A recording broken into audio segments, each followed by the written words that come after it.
चुनांचे सूरह नहल की आयत नंबर 8 में अल्लाह तबारक व तआला का इरशाद है, वल खैला वल बिगाला वल हमीरा लितरकबूहा वज़ीनतन व यखलुकु मा ला तअलमून।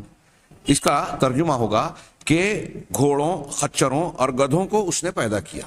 अल्लाह तबारक व तआला ने अपनी नेमत का भी तज़किरा किया और निशानियों के एतबार से भी इसमें गौर व फिक्र का गोया इशारा दिया कि घोड़ों, खच्चरों और गधों को अल्लाह ने पैदा किया, उसने पैदा किया।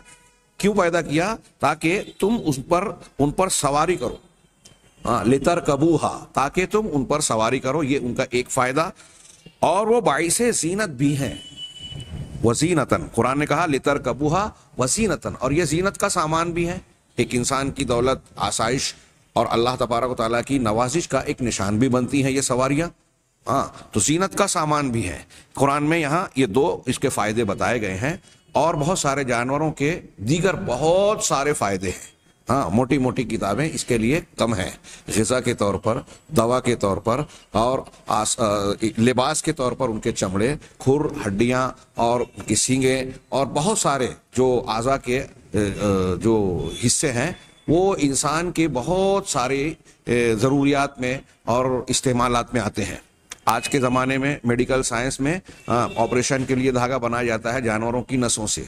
उसकी चर्बी का बहुत सारा इस्तेमाल, उसके जिस्म के मुख्तलिफ आज़ा को मुख्तलिफ दवाओं में इस्तेमाल किया जाता है। बाज़ मखसूस जानवरों के मखसूस हिस्सों का कुछ खास इस्तेमाल है, जैसे मिसाल के तौर पे मुश्क वाले हिरन के मुश्क का दवा में भी इस्तेमाल होता है, खुशबू वगैरह के तौर पर भी उसका इस्तेमाल किया जाता है। अंबर मछली का फुजला जो है एक अंबर जुज एक मादा हमको मुहैया करता है और फिर उसका भी इस्तेमाल दवा और खुशबू और दीगर कई कामों में किया जाता है।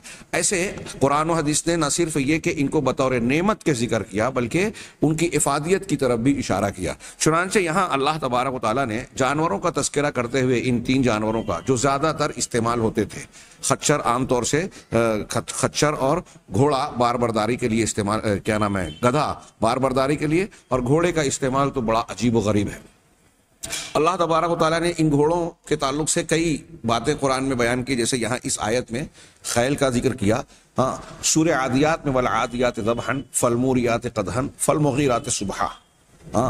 इनमें जो घोड़े से मुतालिक जो कस्में खाई हैं, आप मुफस्सिरीन की इस सिलसिले में तफसीरों पर निगाह डालिए, बड़ी हैरत होती है। उस ज़माने में कि किस तरीके से अल्लाह तबारक तआला ने इनकी कसम खा के जो बातें आगे बयान की है। इन्नल इंसान लिरब्बिही लकनूद, इंसान अपने परवरदिगार का, अपने मालिक का बड़ा नाशुक्र है। कनूद कहते हैं, हज़रत इब्न अब्बास रज़ी अल्लाह तआला अन्हु की तफसीर के मुताबिक वो शख्स जो मसाइब को याद रखे, मुसीबतों को याद रखे और नेमतों को फरामोश कर दे, भूल जाए। ये इंसान की एक बेवफाई और अपने मालिक के सिलसिले में गोया उसका गलत रवैया, इसको पेश किया गया। किसकी कसम खा के? घोड़ों की। कौन से घोड़े?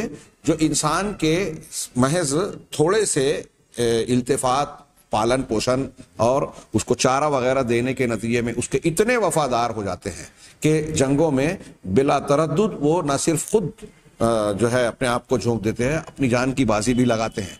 और सिर्फ घोड़ों में कहा जाता है ये सलाहियत मौजूद है कि अगर आप उस पर सवार होके या जो लोग उस पर सवार होके जंग करते हैं, सामने से ये घोड़ा ऐसा होता है कि सामने से होने वाले हमले के जवाब में पैतरे भी इख्तियार करता है, अपने मालिक को वो सलाहियत, वो पोजीशन देता है जिससे मालिक बचते हुए, सामने वाले के हमले से अपना बचाव करते हुए साथ साथ उन पर हमला भी कर सके।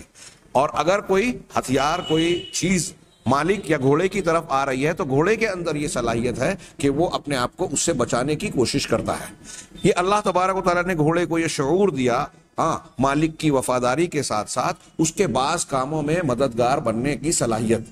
बाज़ रिवायतों में ये भी है जो साबित शुदा है। अभी हम आगे के उसमें पढ़ेंगे कि घोड़ा अगर किसी घर में पला हुआ होता है और मालिक उसका लिहाज करता है तो वो घोड़ा अपने मालिक और घर वालों के लिए रोजाना अल्लाह ताला से दुआ करता है कि ये जिन लोगों के जरिए से मेरा रिस्क तूने मुकर्रर किया और ये मेरा ख्याल रखते हैं, परवरदिगार इसके बदले में इनको खैर से नवाज, और मुख्तलिफ किस्म की दुआएं। साबित शुदा रिवायत है, अल्लामा इब्न कसीर ने अपनी तफसीर में उसको हवालों के साथ जिक्र किया है। चुनांचे यहाँ मैं अर्ज कर रहा था कि इसमें